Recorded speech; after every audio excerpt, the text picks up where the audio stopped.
commencé ci xasida yi loolu incident technique ndaw la woon boo xam ne ñu dinañ ko réparé kon loolu ñu njëkk wax ñaareel ba itam nga xam ne suba kuréel bi dëppee kuréel seen wéy kuréel bu tartee ñoom ñooy ay njàng mi ci kanamu kilifa yi kuréel bi nga xam ne tam mooy gàttandu sëriñ bi mooy kuréelu Mafaatihul Bichri bu daara Hizbut Tarqiyyah bu Mbàkke kon loolu mooy programme bu suba incha allah di ñeenti fan ci weeru Ramadan donc la a'uuzu billaahi mina shaytaani rajiim bismillaahi rahmaani rahiim asalaamaaleykum wa rahmatullaahi taala wa barakaatu mbokki téléspectateurs yi ñuy bàyyi xel ñoo ngi leen di nuyu di leen ziara di leen baalu àq te di leen baalu àq di ñaan yàlla suñu borom boole ñu jéggal mbokki de la daara Hizbut Tarqiyyah qui sera à l'honneur demain dans la salle et gën ko fee yàggal gën ko wéral gën ko dolle kattan ñu ko ñaanal it mbooleem kilifa yi diine yëpp mbokk ñi teewlu ñoo ngi fi en direct ci Touba Mbacké ci buntu résidence Cheikhul Khadim tey ñeenti fan ci weeru Ramadan atum 1446 ginnaaw gàddaayu Yonent bi sallallahu alayhi wa sallam dëppoo ak le 5 mars 2025 ñu nekk rek ci liggéey bi nga xamante ni moom la ñuy wëyal saa su ne muy liggéeyu Mashrabu Chafi mu nekk liggéey boo xam ne ginnaaw tàkkusaan gu nekk ci weeru koor gi njàngum xasida gu yaatu lay doon boo xam ne dañ koy amal fii ci résidence Cheikhul Khadim ci teewaayu xalifa général des mourides ñu ko baaxoo di amalee saa su ne depuis bañ dooree liggéey bi booba léegi muy ci atum 2018 booba léegi sëriñ bi mi ngi teewee li nga xam ne moom moo di liggéey bi ànd koog waa daara Hizbut Tarqiyyah bi nga xamante ni saa su ne ñoom ñuy amal li nga xam ne moom moo di njàng mi nga xam ne nosee nañ ko noo xam ne bés bi yàlla sàkk defar nañ programme boo xam ne muy calendrier xam nañu kuréel gi nga xam ne moom moo war a prester ak kuréel gi nga xam ne moom moo war a accueillir li nga xam ne moom moo di sëriñ bi buy ñëw fii ci résidence Khadimou Rassoul ginnaaw bu jullee takkusaan bam amal fanweeri simili donc ñu nekk ci wàccaay woowule kilifa yi ñu ngi tàmbalee ñëw waaye rek ñu leeral leen ne bés bu njëkk ba muy premier jour Ramadan bi kuréel Nuuru Daarayni bu Touba ñoom ñoo amal njàng bi kuréel Nuuru Daarayni bu Mbàkke ñoom ñoo gàttandu sëriñ bi ñaareelu bis bi kuréel gi nga xam ne ñoom ñoo amal njàng bi ci biir salle bi muy kuréelu Mafaatihul Bichri bu Touba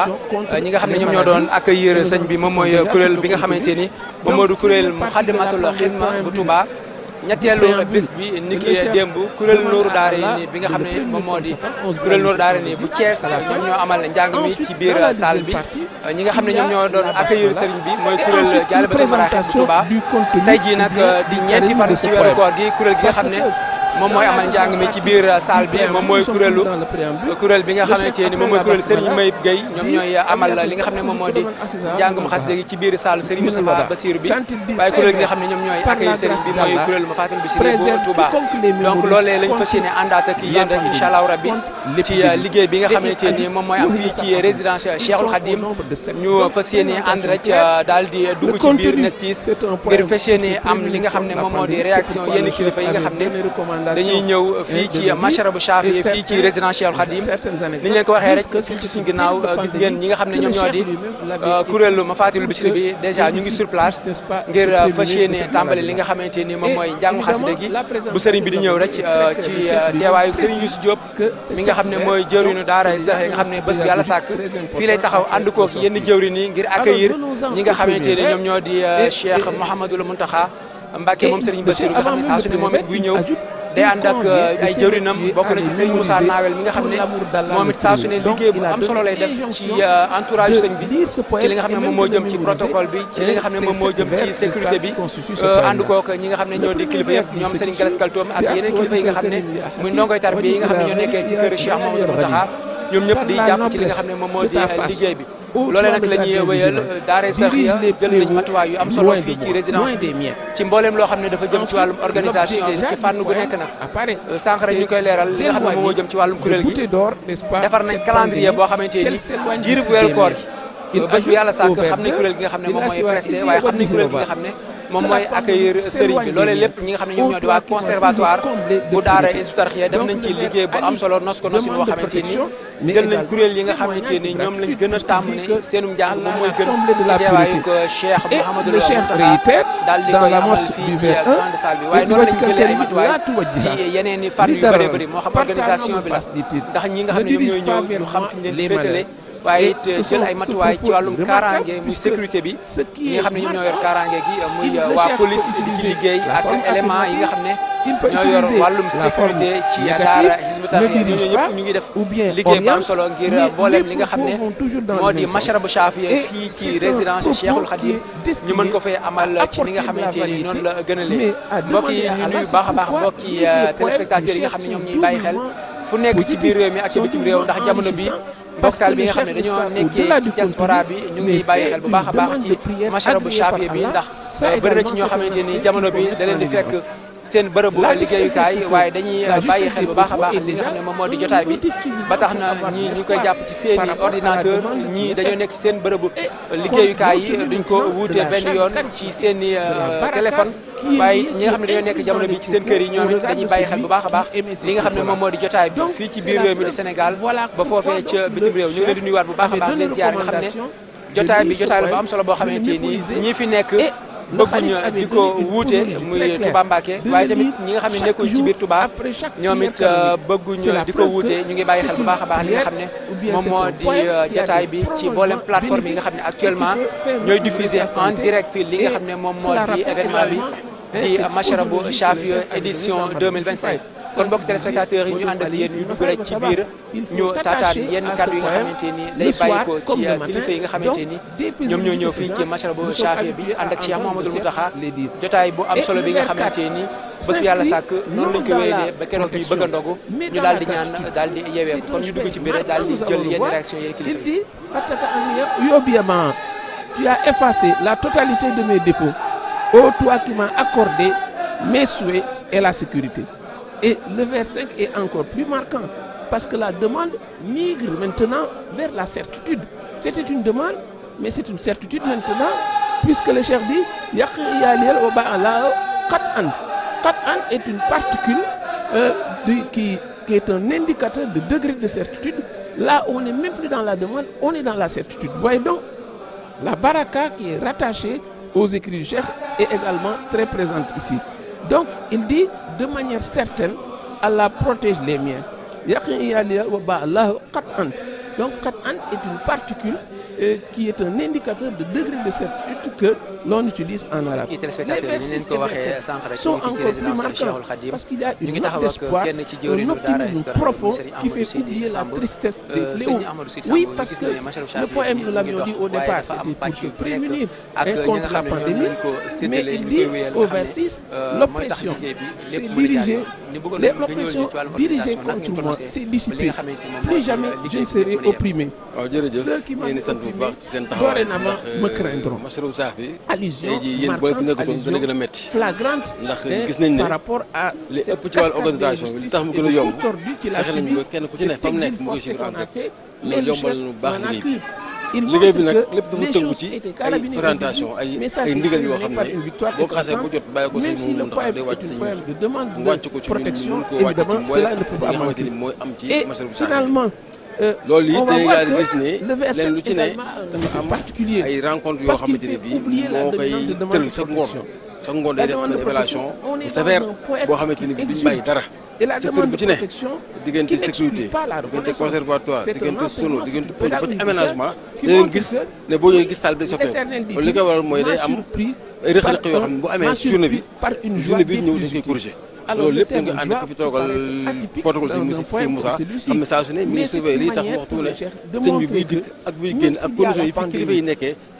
pesante, mais elle n'appelle pas des jérémiades décuplés, elle n'appelle pas des désolations en continu, mais il faut se rappeler que cette existence est heure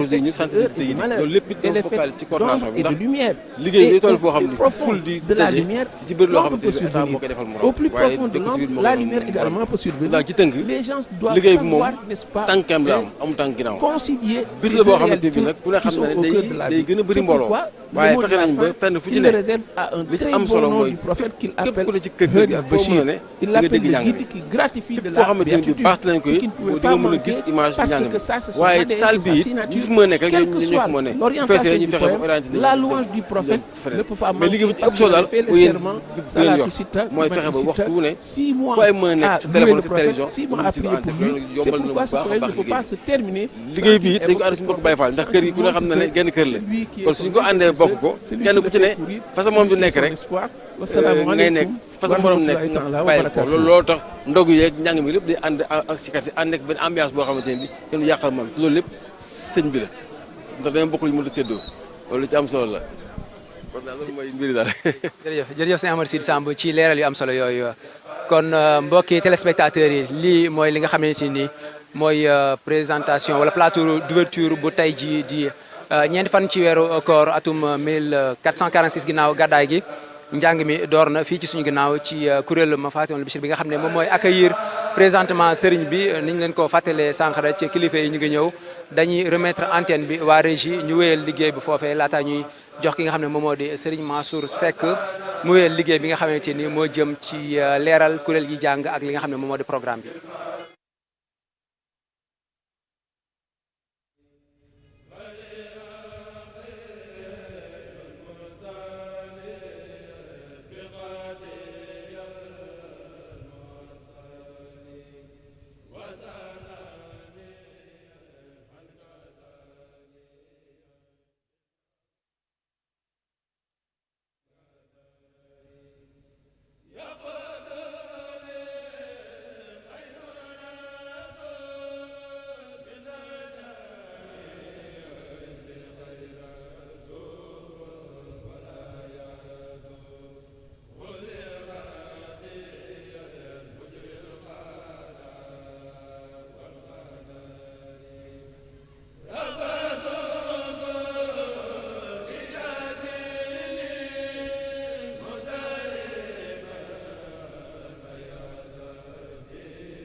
asalaamaaleykum wa rahmatulahi taala wa barakaatu ñu ngi nuyu ñëpp ñi nga xam ne ñooy topp suñu programme fii ci kër Sëñ Tuubaa gi muy almashrabu saafi min al manbai shaafi mu mel ne kon miin ngeen jataay bi tey di ñeenti fan ci weeru koor dëppook le 5 mars ñi ngi fii ci kër Sëñ Tuubaa gi ngir teewlu si njàng mi ak li nga xam ne yëpp ànd na ak moom ci bis bi nga xam ne Cheikh Mouhamadou Mountakha Mbacké moom moo ko defar moo ko santaane moo ko digle ànd kook murit yi boobu ba léegi muy tawféex joo xam ne am nañ ko ci lool. gis ngeen tamit ñi nga xam ne ñëpp ñi ngi teew ànd kook moom rakkam yu baax yi ñoom ñëpp boo limee da nga ci fàtte ñenn waaye ñoom ñëpp saa su ne ñi ngi ko ànd ak moom di ko dundal ñu koy ñaanal kon mu yàgg fi lool te ànd ak wér. Hizbut Tarqiyyah mu féete la ko liggéey boobu ay kuréelam di ko ay loo tey nag kuréel bi ñu duppee kuréel sëñ Mayib moom ñoo ay njàng mi ci kanamu sëriñ bi ak ci kanamu kilifa yi kuréel gi ngeen dégg muy yëkkati xasida yi di xaar kilifa yi yegsi mooy kuréelu Mafatihul Bichri bu daara Hizbut Tarqiyyah bu Mbàkke kon loolu mooy programme tey nag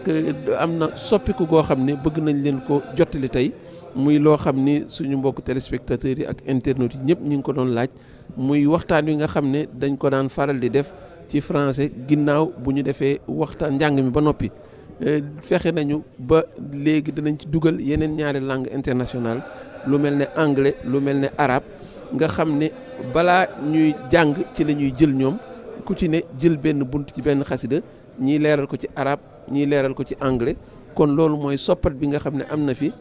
muy loo xam ne tamit jëwriñ daara ji moo ci joxe ndigal Sëñ Youssou Diop ngir rek gën a yaatal liggéey bi mu jat daj fépp waaye dëppoo nag li nga xam ne naka jekk mébét la woon moo xam ni nit ñi ngi ko doon sàkku loolu moo waral tey ma dalal kenn koo xam ni yéen ñëpp xam ngeen ko muy sëñ Pape Assane Diouf am naa dañ koy mu wax bu gaaw ndax moom it ma nga amaat liggéey beneen muy taxawu kuréel gi ngir rek mu sànni ay kàddu en anglais ngir jottali ñi nga xam ne ñoo ne ca sore sa tey làkk anglais ñu xam ne kon waxtu wi seen waxtu lay doon incha allah saa yuñ ci tolloo danañ ko def mu jël bunt ci xasida yi leeral ko ci anglais ñu jëlaat bunt ci xasida yi leeral ko ci arabe mu dolli ko ci li nga xam ne mooy programme bi ñuy def ginnaaw bu ñu jàngee en français kon loolu mooy programme bi kon ma jox Papa Assane mu jottali leen kàddu yooyu incha allah. Assalamualaikum Serigne Mansour. In the name of Allah, the Clement, the Merciful, peace and blessing be upon his Prophet Muhammad, his family and his companions. That's a great pleasure today to be here in this important event, Al-Mashrabu Safi min al-Manbahi Shafi, as you said, meaning the pure fountain emanating from the healing source. Serigne Mansour, as you know, before I start, I'm going to congratulate the Muslim community, starting by Sheikh Mouhamadoul Mountakha Mbacké, the General Khalif of Mourids himself, and after that, all the Muslim brothers from all over the world. This is an important occasion, Al-Mashrabu Safi. As the name means, you know that Sheikh Ahmadou Bamba is a source of benediction, a source of purification, a sort of spiritual perfection. That is why in this occasion of the holy month of Ramadan, Sheikh Mouhamadoul Mountakha has initiated an important thing, gathering all the family of Sheikh Ahmadou Bamba, the Murid disciples, and even if the Murids, the Muslim community from all over the world, around something very important, the literary production of Sheikh Ahmadou Bamba. So that will be an occasion for us to come here every day now, to take one of the writing, the panegyrics of that holy man, the panegyrics that are full of blessing, full of teachings, but also to speak about the techniques that Sheikh Ahmadou Bamba himself has used. He was an outstanding writer. He has written in many aspects between worshipping God, showing the uniqueness of our Lord Allah, showing how almighty He is, Allah I mean. After that, going to the Holy Prophet, the Messenger Muhammad, peace and blessing be upon him, showing us his spiritual rank, how higher that man is, his companion, his family, the blessing related to the mission of the Prophet, etc. After that, you have also some important aspects of the message itself, and some important knowledge about Sheikh Ahmadou Bamba himself, the favors he has taken from that mission he was doing between Allah and the Prophet. So globally, this Mansour, this is what we are going to start from today. And every day, my fellow brothers of the English channel will come here in front of the Muslim community to take one aspect of the literary production of Sheikh Ahmadou Bamba, if not one qasaid. You know, the qasaids are important. They are full of things, full of knowledge, but also full of favors, full of benediction. That is why, as you said, the moral responsible of Hizb ut-Tarqiyyah has found that it is an important initiative to show the community the real message that we have in the writing of Sheikh Ahmadou Bamba. So globally, from now on until the end of the month, every day we will have some few minutes to take one aspect of that message. Thank you. jërëjëf Papa Assane defe naa ni kon ni mu ko Papa Assane waxee kon nekk jekk kon incha allah li daale tey da ngeen am bunt boo xam ni danañ ko waxtaan ci anglais moom day jiitu nag njàng mi su ko defee gis ngeen sama wet tam sëñ Abdoulaye Niang moom tamit loolu moo ko andi am na liggéey boo xam tam war na ko def ci xasida yi ci wàllu arab loolu tamit di langue yoo xam ne ku ne xam ne ni àgg na fu ne ci biir réew mi ak bitim réew kon loolu tamit moo tax dab bànneexu li nga xam ne mooy sàkkuteefu internet yi di càkkuteefu murit yi di càkkuteefu ñi nga xam ne ñëpp ñooy safol yi moo waral ñu dugal ci loolu kon defe naa Papa Assane tey nuyoo bi dana doy waaye incha allah bu ñu deneen yoon danañu andil genn xasida goo xam ni moom nag daf ko ànd ak ni mu ko waxee yi nga xam ne ñëpp ñooy yëngu ci wàllu anglais su ko defee muy doon liggéey boo xam dana am solo kon Papa Assane mën naan la bàyyi nga wéyaat ci liggéey bi su ko defee ñu jël ki nga xam ne mooy sëñ Abdoulaye Niang moom tamit defe naa ni kenn du leen ko présenté waaw kay kon Papa Assane baax na mën nga dindi kii bi waaw jërëjëf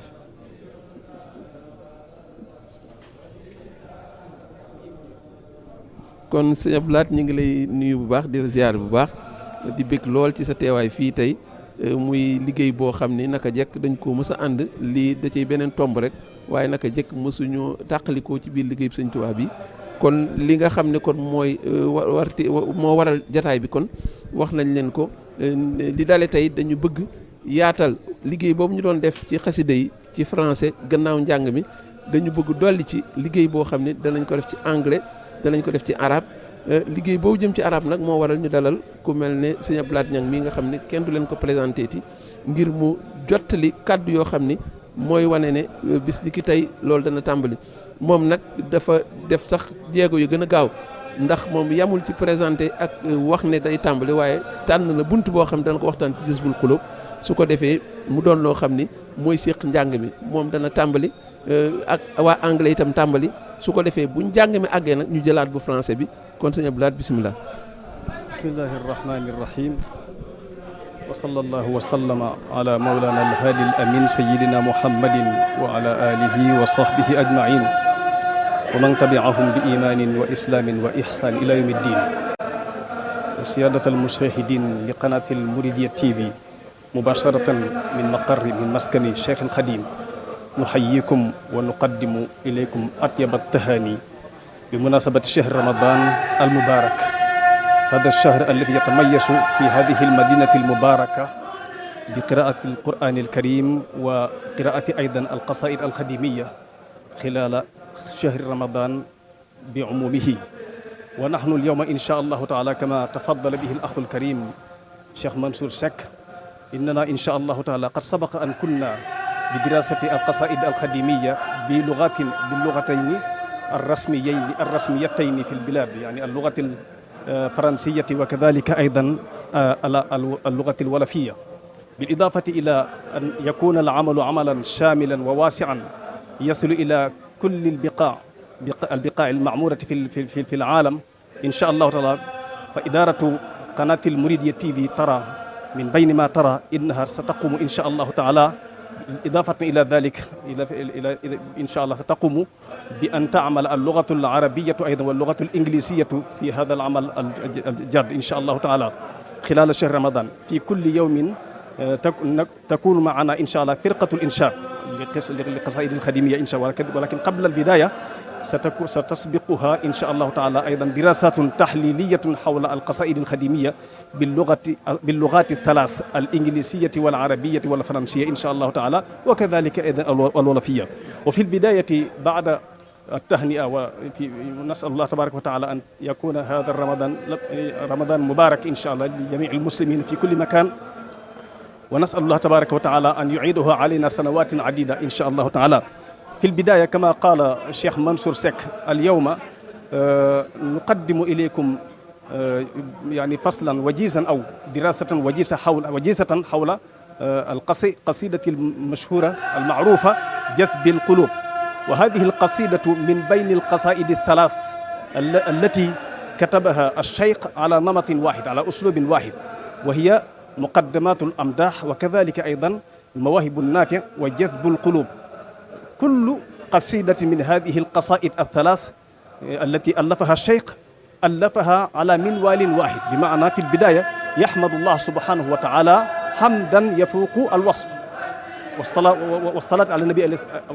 النبي المصطفى صلى الله عليه وسلم وكذلك أيضا ذكر شيء من سيرته العطرة بداية من ولادته ومرورا بغزواته وانتهاء كذا بالقرآن الكريم يعني يمدح النبي صلى الله عليه وسلم ويصلي عليه ويذكر شيئا من معجزاته ثم من بعد يذكر بعض من غزواته مع صحابته الكرام وفي النهاية يذكر الإسراء والمعراج ثم يختم بذكر فضائل القرآن الكريم هذا وكذلك أيضا في جذب القلوب وكذلك في مواهب النافع وفي مقدمات الأمداح ونحن اليوم إن شاء الله تعالى لقد ابتدأ الشيخ بالحمد لله الحمد للحق المبين من كونه لي يبين على الكتاب المستبين مع جميع النعم في هذا البيت الذي نكتفي به إظهارا أن الشيخ يمدح الله سبحانه يحمد الله سبحانه وتعالى فقد بدأ بالقول الحمد للحق المبين يعني الحمد العلماء يقولون إن كلمة الحمد كلمة تتضمن يعني أربع صفات، بمعنى من الرب إلى الرب، من العبد إلى العبد، من العبد إلى الرب، من الرب إلى العبد، بمعنى الحمد من الله إلى الله، والحمد أيضا من العبد إلى العبد لله، لأن كل عبد يحمد ويشكر عبدا آخر لنعم من الله سبحانه وتعالى. إذن الحمد هذا إلى الله سبحانه وتعالى. إذن الحمد من الرب إلى الرب لله، والحمد من العبد إلى العبد لله، والحمد أيضا من الرب إلى العبد لله، والحمد أيضا من الرب إلى العبد كل. ولهذا يقال أنواع المحامد الأربعة لله سبحانه وتعالى. فقال الشيخ الحمد للحق المبين من كونه ليبين. لقد كان الشيخ قال في هذا البيت بوضوح إن الله سبحانه وتعالى معه، إن الله سبحانه وتعالى معه على الكتاب المستبين، يعني على الكتاب الكريم. الشيخ يلازم قراءة القرآن الكريم في حركاته وسكناته. إذن بدأ الشيخ بحمد الله سبحانه وتعالى في القصيدة. وفي القصيدة إذا كنت تواصل تقرأ وأنت ترى مدى محبته لرسول الله صلى الله عليه وسلم حيث يذكره ويصلي عليه دائما. انظر إلى هذا البيت: صل على من جعل قطب الوجود حين حل وآله ذوي النحل وصحبه وكرم. هذا البيت نكتفي به إظهارا لأن أن الشيخ يصلي على نبينا المصطفى صلى الله عليه وسلم في كل مرة ذكر مع ذكر اسمه صلاة، يعني صلاة تقابله صلاة لا يذكر اسم النبي صلى الله عليه وسلم إلا إذا ذكر صلاة تقابله. يا صل على من جاء قطب الوجود. إذن النبي صلى الله عليه وسلم هو الرئيس وخاتم النبيين وإمام المرسلين. كل ولي يجعل النبي المصطفى قدوة له أسوة. ولهذا يقول الشيخ صل على من جعل قطب الوجود حين حل وآله ذوي النحل. يصلي على النبي ويصلي على صحابته الكرام وكذلك على آله يعني من بني قريب من آله المؤمنين. لأن كلمة الآل إن كنا في مقام الزكاة أقرباءه من بني هاشم، لكن في مقام الدعاء كل مؤمن يدخل في هذا في لأن كل مؤمن يعني فالنبي هو نبيه هو رسوله. إذن في مقام الدعاء يشمل كل مؤمن وكل مسلم. إذن وآله مع صحابة الكرام. سيد منصور إن شاء الله تعالى بما أننا نفتح يعني هذه الحلقة نكتفي بهذا القدر إن شاء الله. وفي البداية وفي المستقبل إن شاء الله سوف نواصل الدراسات التحليل حول القصائد الخديمية إن شاء الله تعالى في هذا الوقت بالذات إن شاء الله تعالى. ونذكر سيادة المشاهدين لقناة المريدية تي في إن شاء الله فإدارة القناة تقوم بإضافة اللغة العربية والإنجليزية كما كانت معروفة. اللغة الفرنسية والولفية كانتا تعملان خلال السنوات الماضية، لكن في هذه السنة سوف تكون اللغة العربية والإنجليزية تعملان مع اللغتين السابقتين الفرنسية والولفية إن شاء الله تعالى. إلى هنا نكتفي بهذا القدر ونسلم إليكم الميكروفون. مع السلامة. بارك الله فيكم. شكرا sëñ Abdou Lahad kon neen ko dégg kon sëñ Abdou Lahad tàmbale na tey lii nag liggéey bu nar a wéy la incha allah. mooy dana am saa su ne balaa njàng mi di tàmbali ñaari bunt yoo xam ne danañ ko jël ci wàllu anglais ak arabe su ko defee bu njàng mi àggee nag ñu door a jëlaat buntu français bi nu mu daan demee loolu kon mooy liggéey bi nga xam ne yaatalaat nañ ko ngir rek mu gën a jotal ci ñëpp. kon ñi ngi nuyu ñi nga xam ne ñoo ñu door a dab nii di sant bu baax te fas yéene jottali leen programme bi nga xam ne tey waa kuréelu bi nga xam ne moom lañ duppee Serigne Mayib ñoom ñoo war a yor njàng mi diggante xasida yi ak daacan lay doon. sëñ bi bisimilah waxal tur bi ba pare. Moussa Seye bisimilah asalaamaaleykum. gannaaw ba ñu sante yàlla suñu borom subhaanahu wa taala ñu ngi nuyu mbooleem ñi nga xamante ni ñoo nekk ci barab bi yëpp te di leen ziar di jiital sëñ Muntaxa di ko ñaanal suñu borom subhaanahu wa taala yàggal ko fi lool. di nuyu mbooleem ñi nga xamante ni ñooy suivre télé bi yëpp rek yaa ngi ci biir réew mi ak bitim réew di la nuyu di la ziar sëñ Mansour ak mbooleem ñi nekk sa ginnaaw ñëpp. kon tey programme bi nga xamante ni moom la kuréel Serigne Mayib Gueye Dakar andi mooy ñu ngi koy tàmbalee ci xasida Jazbul Xuluub daaju Serigne Mayib Gueye jeexalee ko xasida Lam Yabdu daaju seen Tafsir Diop teg si ñaan bi farit bi jaahil Moustapha waaw kon loolu moo nekkoon tey programme kuréel sëñ Mayib Gueye Dakar. jërëjëf sëñ bi mel na ni kon xasida yi du bare ñett lay doon ndax guddaayu xasida gu mel ni Jazbul Xulub moo koy waral kon ñu koy sant bu baax ci programme bi nga xam ne andil nañ ñu ko fas ko yéene tey jàng ci biir salle bi ci kanamu kilifa yi loolu mooy programme bi nga xam ne tey moom lañ leen andil ci ñeenti fan ci weeru ci weeru Ramadan fii ci kër sëñ Touba gi féete ci sowu jumaa ji kon dégg ngeen kon Pape Assane Diouf ni ma ko waxee woon sànq jottali na ay kàddu moom dafa def rek annonce de programme wane rek ne incha allah bu lu fu juróomi waxtu jotee te ba teg fukki minute ak juróom muy 17h15 incha allah danañ tàmbali desk anglais bi wala arabe bi rek bu kii jëlee keneen ki jël wala bu kii jëlee keneen ki jëlaat loolu mooy doon programme bi nga xam ne danañ ko def ci diir bii balaa ñuy àgg ci njàng mi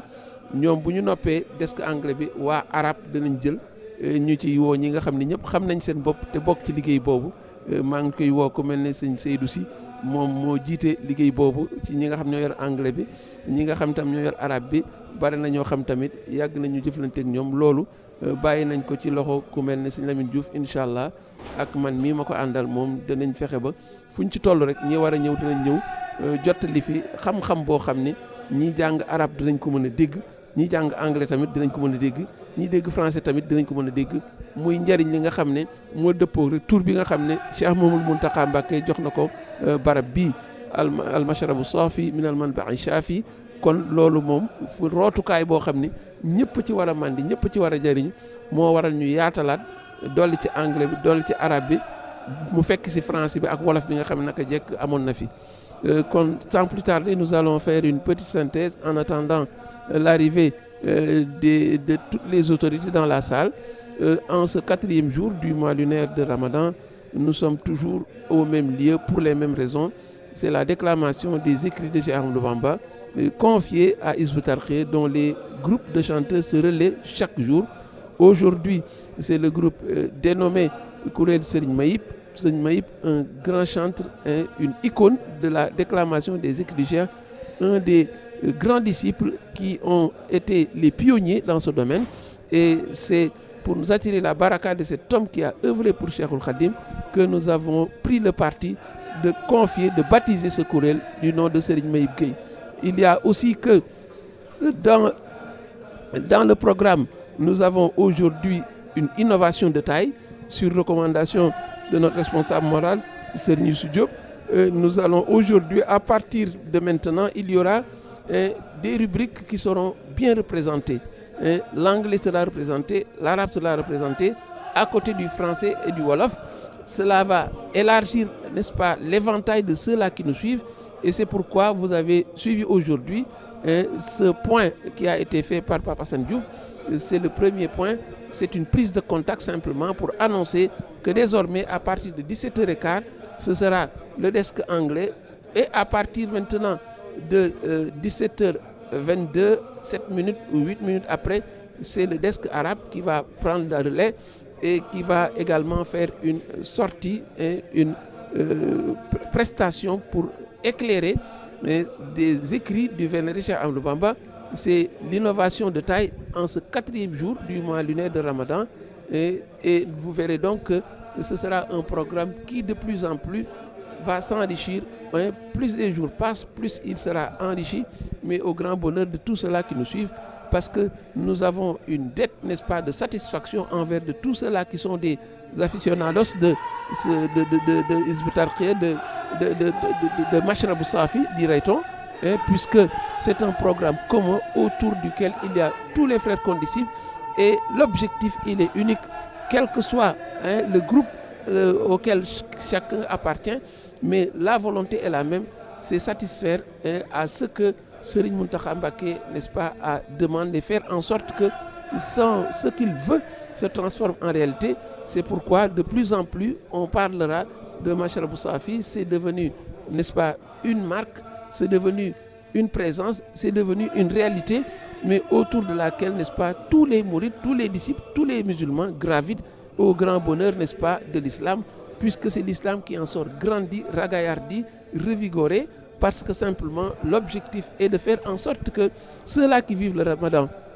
ne sentent pas ces rigueurs, mais qui l'associent à ce pourquoi le Coran disait que ce Ramadan ne vous a été prescrit que pour revigorer votre crainte révérentielle. Et c'est dans ce sens que le vénéré Cheikh Mouhamadoul Mountakha Mbacké a pris ce programme, a pris l'initiative de démarrer ce programme. Évidemment,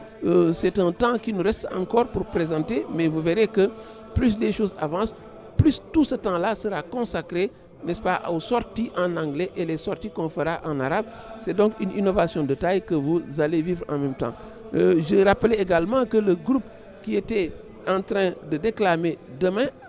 dehors, en attendant l'arrivée du Khalif, mais c'est le courriel dénommé Mafatul Bichri de la Daara Hizbut Tarqiyyah de Mbacké. Et il y a à l'intérieur de la salle, attendant patiemment que l'heure arrive, il y a le courriel dénommé Serigne Mayib Gueye, Serigne Mayib, dont j'ai parlé un peu, et je vous ai donné un aperçu de cette icône de la déclamation des écrits chez Amadou Bamba. Voilà donc pour un programme qui, chaque jour qui passe, n'est-ce pas, va en se renforçant, en se renchérissant. Et inutile de vous dire que la salle est déjà pleine, elle est archi pleine. Et nous voyons sur les images le Khalif, n'est-ce pas, qui est proche, qui est dans son véhicule et qui s'apprête à entrer dans la salle. C'est également un autre point d'honneur, un autre point de baraka, une bénédiction sans commune mesure que nous allons encore avoir ce jour-ci. Et nous voyons donc les lieutenants qui sont là du Khalif, Serigne Youssou également, le responsable moral, et tous ceux-là qui sont à côté de lui pour l'exécution de cette tâche. Sans plus tarder donc, nous allons vous laisser vivre, vous délecter de ces images qui font un véritable baume au cœur. L'arrivée du Khalif qui sera dans la salle, et dès qu'il mettra pied dans la salle, la déclamation va démarrer, Inch'Allah, et nous reviendrons après pour une sortie sur les Khassaïd. Aujourd'hui, par anticipation, nous avons prévu de parler de Farid Bidja El Mustafa, et ce sera dans une heure, Inch'Allah, et nous reviendrons pour vous transmettre tout ceci.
Zaka